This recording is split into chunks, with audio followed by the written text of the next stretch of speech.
Next है अपने पास phases of cell cycle. अब ये सेल साइकिल है वो किन के अंदर चलती है, हमें पता है यूकैरियोट्स में होती है। तो साइंटिस्ट ने क्या किया, यूकैरियोटिक सेल को इलस्ट्रेट किया और उन्होंने कौन सी यूकैरियोटिक सेल ली, ह्यूमन सेल ली और उसका कल्चर किया और उसका डिवाइड करने का टाइम देखा तो वो आया 24 हावर। तो इससे पता चला कि जो ह्यूमन सेल है वो अप्रोक्सीमेटली कितने हावर में डिवाइड करती है, कितने हावर में अपनी डॉटर न्यूक्लियाई बना लेती है, 24 हावर्स में। जबकि ये ड्यूरेशन साइंटिस्ट क्या बोलते हैं, however this duration of cell cycle can vary from organism to organism. मतलब आप ह्यूमन ले रहे हो या फिर एक काव ले रहे हो या फिर कोई और ऑर्गेनिज्म ले रहे हो तो वो उसके लिए वेरी कर सकती है, अलग हो सकती है। ठीक है, ऑर्गेनिज्म टू ऑर्गेनिज्म तो वेरी कर रही है। दूसरा ये बोल रहा है कि सेल टाइप से सेल टू सेल भी वेरी कर सकती है। एक हमारे पास ह्यूमन है, इसकी एक लीवर की सेल है और एक इसकी कैंसर वाली सेल है, तो इसका टाइमिंग डिवाइड करने का टाइम अलग होगा और इसका डिवाइड करने का टाइम अलग होगा। जो ये कैंसर वाली सेल होती है ना, इसका डिवाइड करने का टाइम होता है 24 हावर। जो साइंटिस्ट थे उन्होंने इसी कैंसर वाली सेल को कल्चर किया था और इससे पता किया था कि एक ह्यूमन सेल है वो डिवाइड करके कितने टाइम में अपनी डॉटर न्यूक्लियाई बना लेती है। ओके, तो आपको ये ध्यान रखना है, आपको ऐसे नहीं बोलना है कि ह्यूमन की सारी सेल्स है वो 24 अगर आ जाए कि क्या एक सेल ह्यूमन की इतने टाइम में डिवाइड कर रही है, क्या दूसरे ऑर्गन की सेल भी इतने टाइम में डिवाइड करेगी, नहीं, ये वेरी कर सकती है। ठीक है, एकदम क्लियरली लिखा है कि सेल टू सेल भी वेरी कर सकती है और ऑर्गेनिज्म टू ऑर्गेनिज्म भी वेरी कर सकती है। जिसमें इसने ऑर्गेनिज्म का तो एग्जाम्पल दे रखा है हीस्ट, जो हमारी जो फंजाई जो हीस्ट है ये है, ये कब कितना प्रोग्रेस कैन प्रोग्रेस का यहाँ मतलब है कि वो अपने 2 डॉटर न्यूक्लियाई बनाना। ठीक है, यहाँ प्रोग्रेस का ये मतलब है। तो वो कितने मिनट में बना लेता है, 90 मिनट के अंदर। तो उसके बाद में बोलता है कि the cell cycle is divided into 2 basic phase. अब 2 बेसिक फेज है, एक तो इंटरफेज और एक एम फेज। एम फेज़ को माइटोसिस फेज़ बोला गया है, इसको मियोसिस फेज़ मत बोल देना, चाहे कौन सी भी साइकिल चल रही हो सब में इसको माइटोसिस फेज़ ही बोलते हैं। ठीक है, और ऐसा क्यों कहा गया है, क्योंकि मोस्टली माइटोसिस ही देखने को मिलती है। मियोसिस कहाँ देखने को मिलेगी, ओनली जो गैमेट बनाने के टाइम में ही देखने को मिलेगी ना। तो जो मियोसिस है वो कितना ही काम आ जाएगा किसी ऑर्गेनिज्म को बनाने के लिए, मतलब बहुत कम ना। आपको कोई भी सेल को बड़ा करना है, लार्ज करना है, पूरा बड़ा ऑर्गेनिज्म बनाना है तो मोस्टली माइटोसिस ही होती जा रही है। तो इसको एक तो इंटरफेस और एक एम फेज़ 2 नाम दिया गया, जिसमें एम फेज़ को माइटोसिस फेज़ बोला गया है। आपसे अगर दूसरा नाम पूछा जाए कि एम फेज़ का दूसरा नाम क्या है तो आप माइटोसिस फेज़ बोलोगे। Okay, the M phase represent the phase when actual cell division और mitosis occur and the interphase represent the phase, एक मिनट रुको, द फेज़ कहाँ है, ये रहा, interphase represent the phase between 2 successive M phase. अब यहाँ क्या ध्यान रखना है, एक तो आपको ये चीज़ ध्यान रखनी है, हर कोई भी सेल के अंदर ना अलग से कोई फेज़ होता नहीं है। जब वो डिवाइड कर रहा है तो उसने जैसे डिवाइड करना शुरू कर दिया तो उतने टाइम ऑफ पीरियड को हमने फेज़ बोल दिया।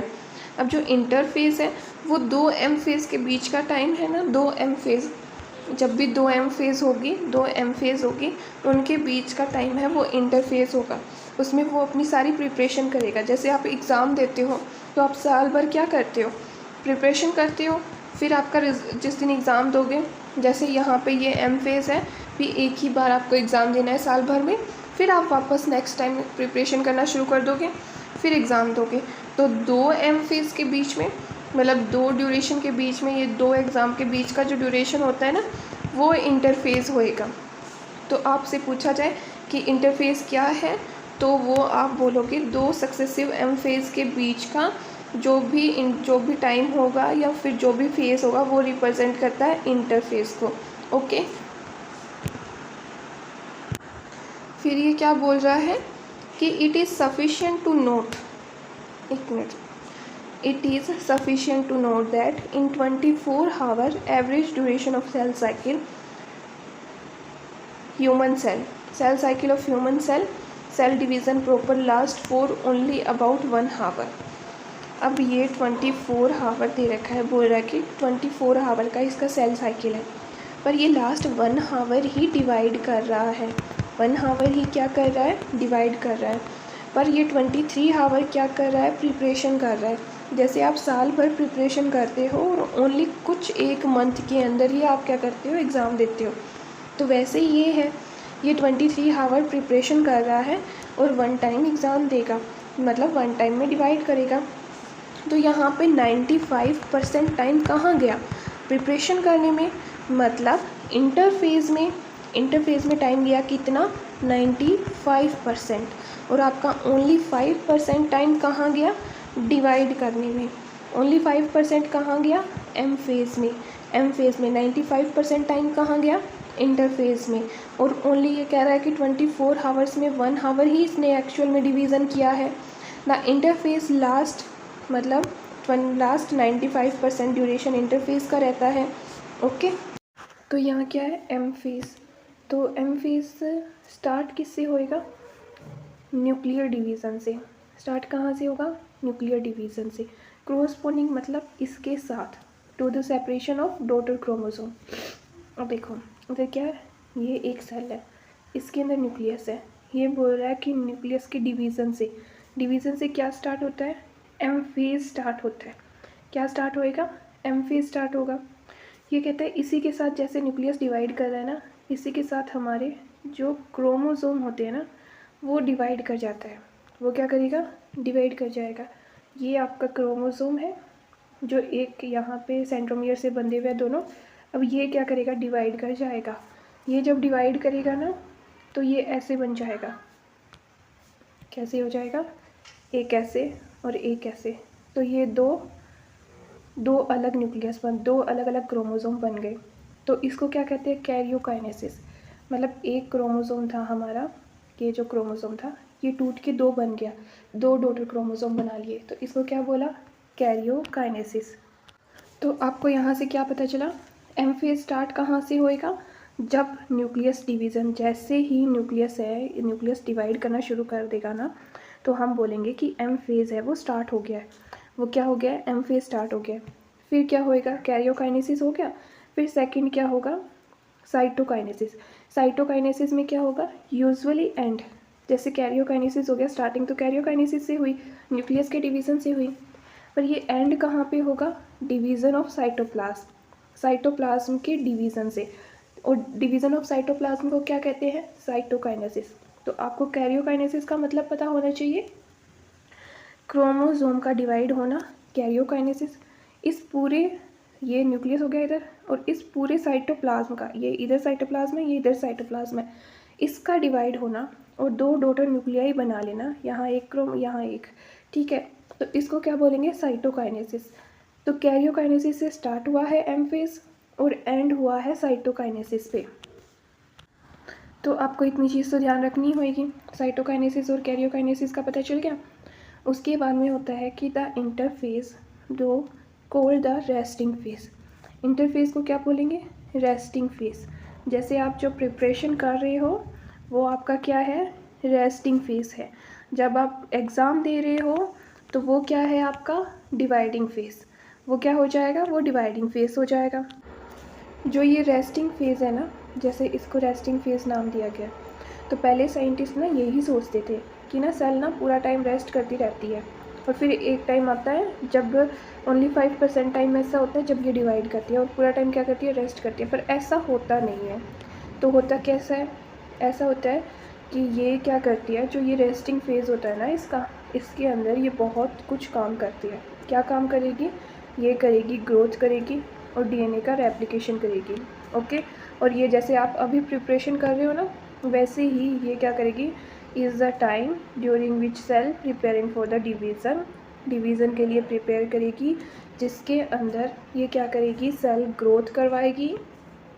का ग्रोथ करवाएगी, डीएनए रेप्लिकेशन होगा। सेल ग्रोथ में क्या क्या आ जाएगा, प्रोटीन बनवाना, सेल ऑर्गेनेली बनवाना, जितने भी एटीपी का स्टोर, एनर्जी स्टोर करना, ये सब कुछ सेल ग्रोथ में आ जाएगा।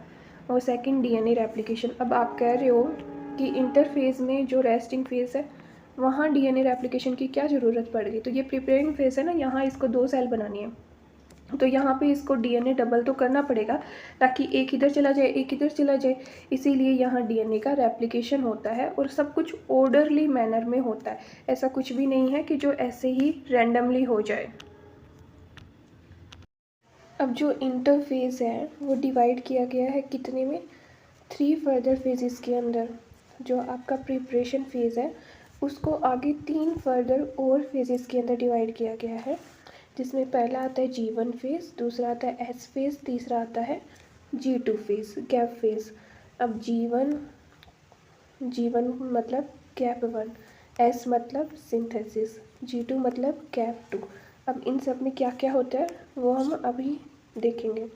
तो G1 फेज़ में क्या होएगा, correspond to the interval between the mitosis and initiation of the DNA replication. तो आप कैसे कहोगे कि यहाँ पे क्या बोल रहा है कि G1 फेज़ आपका कब शुरू होगा, जब आपका माइटोसिस है वो कंप्लीट हो चुका होगा, डिवीज़न पूरा हो चुका होगा।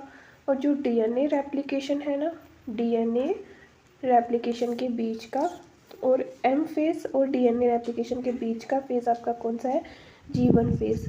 जैसे कि ये एक सेल है, इसने क्या किया, डिवाइड किया, डिवाइड करके ये 2 सेल में चली गई। अब 2 सेल में जब ये चली गई, 2 सेल में चली गई, तो 2 सेल में चली गई तो इसमें अब क्या होएगा, अब यहाँ पे G1 फेज़ आएगा। पहले एम फेज़ आया ना, जब ये डिवाइड किया नया सेल आया, अब इस नए सेल को ग्रोथ करनी है, नए सेल को क्या करनी है, ग्रोथ करनी है। तो यहाँ पे क्या आ जाएगा, पहले G1 फेज़ आ जाएगा और फिर ये वाली सेल्स भी क्या करेगी, आगे जाके डिवाइड करेगी। तो उसके लिए ये क्या करेगी, उसके लिए इसको क्या करना होएगा, वापस वो जो हमारे पास ये बड़ी सेल थी, यहाँ से 2 सेल बनी, पहले एम फेज़ आया, फिर यहाँ पे G फेज़ आया, जहाँ से ये सेल्स बड़ी हो गई, ठीक है। यहाँ पे 1 डीएनए था, अब इन सेल्स के अंदर क्या हो जाएगा, डीएनए डबल होएगा, जो कि हमारा डीएनए रेप्लिकेशन एस फेज़ आता है। तो 2 एम और एस फेज़ के बीच में क्या आता है, हमारा गैप फेज़ आता है, जहाँ पे क्या होएगा, during the G1 phase the cell is metabolically active. अब मेटाबॉलिकली एक्टिव का मतलब क्या है, जहाँ पे मेटाबॉलिकली मतलब आपके बॉडी के अंदर बहुत सारी रिएक्शन, कोई चीज़ का बनना या उसका टूटना या एटीपी बनना, एनर्जी का बनना, एनर्जी का स्टोर होना, ये सब किस में आ जाएगा, मेटाबॉलिक रिएक्शन में आ जाएगा। जैसे आपका ग्लूकोज है वो बहुत जगह उसका ग्लाइकोलाइसिस होएगा या फिर समथिंग, बहुत सारी चीज़ें हैं वो चलती रहेगी, ठीक है। तो यहाँ पे कुछ चीज़ें बनेगी, कुछ चीज़ें टूटेगी, अमीनो एसिड्स वगैरह बनना, उनका अमीनो एसिड टूट तो नहीं सकते, उनसे और चीज़ें जैसे प्रोटीन का बनना या फिर प्रोटीन का अमीनो एसिड में टूटना, ये सब किस चीज़ में आ जाएगा, मेटाबॉलिज्म में आ जाएगा। ओके, एक्टिव है and continuously grow but does not the replicate. ये क्या काम नहीं करेगी, G1 फेज़ में क्या है कि ये जो भी हमारी छुटकी सी सेल थी ना, ये ग्रोथ किए जा रही है। इस ग्रोथ में ये क्या क्या कर रही है, इस ग्रोथ में ये क्या करेगी, ये एक तो मेटाबॉलिकली एक्टिव है। मेटाबॉलिकली एक्टिव है तो मतलब ये क्या करेगी, ये प्रोटीन बनाएगी। ये क्या करेगी, प्रोटीन बनाएगी। इधर देखो, पहला क्या करेगी, ये प्रोटीन बनाएगी, देन दूसरा, यहाँ राइटिंग साफ़ नहीं आ रही ना, मैं नेक्स्ट टाइम क्या करूँगी, मैं ये जो छोटे छोटे पॉइंट्स हैं ना, मैं एक पेज पे लिख लूँगी, ठीक है। तो ये सारे वो जो पॉइंट मेरे को बताने होंगे तो वो एक पेज पे रहेंगे, तो आपको ज़्यादा इजीली समझ आ जाएगा। जैसे जैसे मैं मतलब थोड़ा थोड़ा पढ़ाना शुरू करूँगी ना, जैसे अच्छे से, तो मेरे को भी पता चल जाएगा कि हाँ, मेरे को यहाँ ये चीज़ें थोड़ा सा अपग्रेड करना चाहिए। पर ऐसा कुछ नहीं होएगा कि मैं आपको पूरी इन्फॉर्मेशन नहीं दूँ, मैं अच्छे से हर एक इन्फॉर्मेशन आप तक डिलीवर करूँगी, या मतलब कोई भी एक्स्ट्रा पॉइंट होगा तो वो भी मैं बताने की पूरी कोशिश करूँगी। बाकी एनसीईआरटी की तो मैं कोई भी चीज़ें नहीं छोड़ रही हूँ। तो पहला आपको क्या रहेगा, प्रोटीन वाला, ठीक है। सेकंड आपका क्या रहेगा, यहाँ पे एनर्जी का स्टोर होना, ठीक है, एनर्जी का स्टोर होना। थर्ड यहाँ पे क्या रहेगा, कोई भी ऑर्गेनेली वगैरह है, जैसे कि माइटोकॉन्ड्रिया या फिर समथिंग, कोई भी ऑर्गेनेली हो गई, जैसे अगर ये प्लांट में चल रही है तो वहाँ जो भी क्लोरोप्लास्ट वगैरह होगी वो ऑर्गेनेली, या फिर आपका राइबोसोम, तो ये ऑर्गेनेली भी क्या हो जाएगी, बढ़ जाएगी, इंक्रीज़ कर जाएगी अपने नंबर के अंदर। ओके, इनका डबल होना मतलब सब कुछ, उसके साइटोप्लाज्म में जो भी चीज़ें थी ना, उनका सबका इंक्रीज़ होना। ओके, वो सब साइटोप्लाज्म के अंदर जो भी चीज़ें हैं, चाहे साइटोप्लाज्म में वो सेंट्रियोल है या कुछ भी है जो आपकी ये साइटोप्लाज्म का ग्रोथ बता रहा है ना, तो साइटोप्लाज्म का मतलब हो गया साइटोप्लाज्म में जो भी चीज़ें हैं ना वो सब कुछ ग्रोथ करेगी, पर आपका ग्रोथ क्या नहीं करेगा, क्या चीज़ रेप्लिकेशन नहीं करेगी, डीएनए का सिंथेसिस नहीं होगा, डीएनए रेप्लिकेट नहीं होएगा। ओके, तो अब क्या होता है, ये देखो इधर क्या बोलता है कि नेक्स्ट है एस फेज। तो आपको जीवन फेज समझ आ गया। तो जीवन फेज का क्या ध्यान रखना है, जीवन किसके बीच में है, एम और एस के बीच में, एम के बाद है और एस से पहले है। और यहाँ एक काम नहीं होता, बाकी साइटोप्लाज्म की सब चीज़ें इंक्रीज हो जाएगी, सब कुछ डबल हो जाएगा, क्या काम नहीं होएगा, डीएनए पे कोई इफेक्ट नहीं डालेगा। ये न्यूक्लियस के अंदर जो भी हमारी चीज़ें हैं, न्यूक्लियस के अंदर क्या है, न्यूक्लियस के अंदर डीएनए है, उस डीएनए को ये ना तो रेप्लिकेट करेगा ना ये डबल करेगा। ठीक है, फिर आता है हमारा एस फेज। एस फेज में क्या होएगा, marks the period during the which DNA synthesis and replication takes place. अब ये क्या बोल रहा है, यहाँ देखो मार्क्स द पीरियड। अब आप ये नहीं कहोगे कि यहाँ ये सेल है, ये जीवन है, यहाँ एस है, कि एस में आने के बाद ये डीएनए रेप्लिकेशन करेगा, ऐसा कतई नहीं है। ऐसा है कि जैसे ही ये डीएनए रेप्लिकेशन करना शुरू करेगा उसको हम क्या बोलेंगे कि हाँ भाई इसका अब ये एस फेज़ है।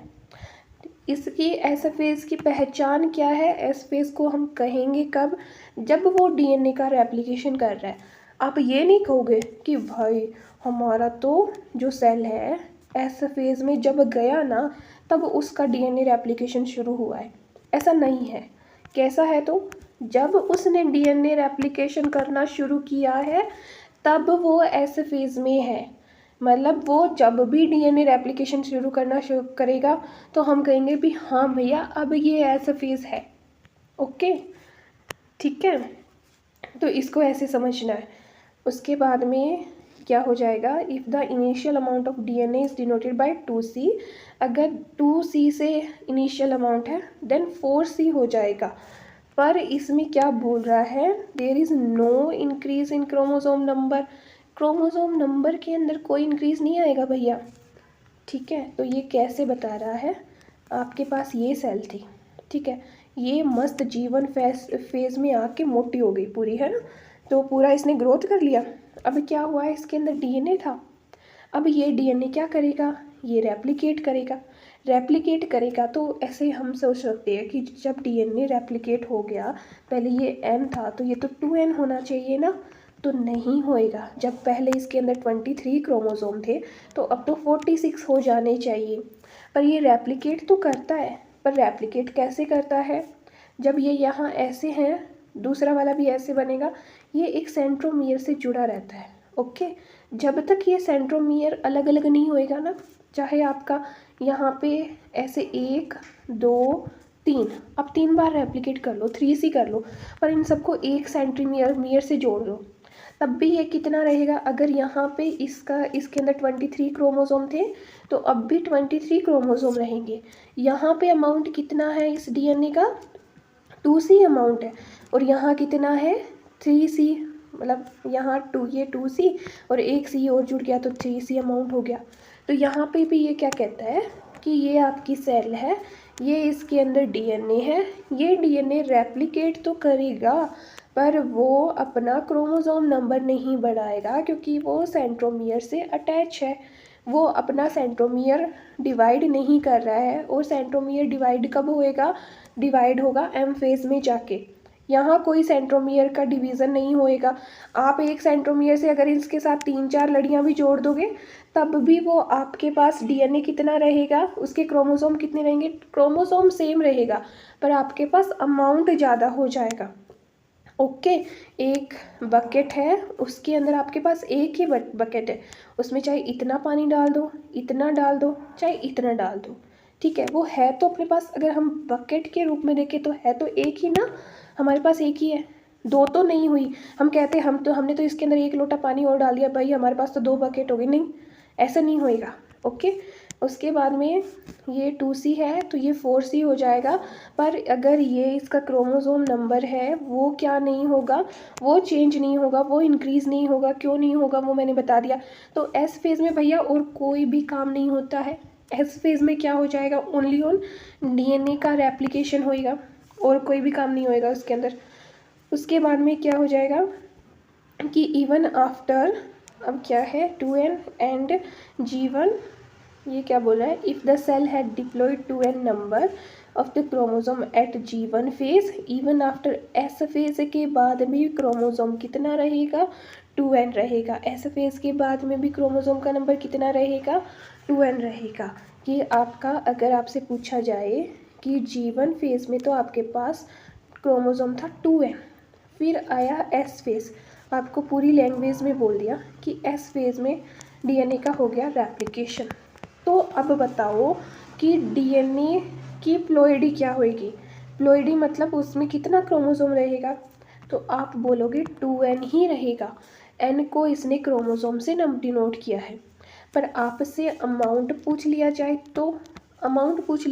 तो कि बोला कि G1 फेज के अंदर आपका क्रोमोसोम का अमाउंट था 2c।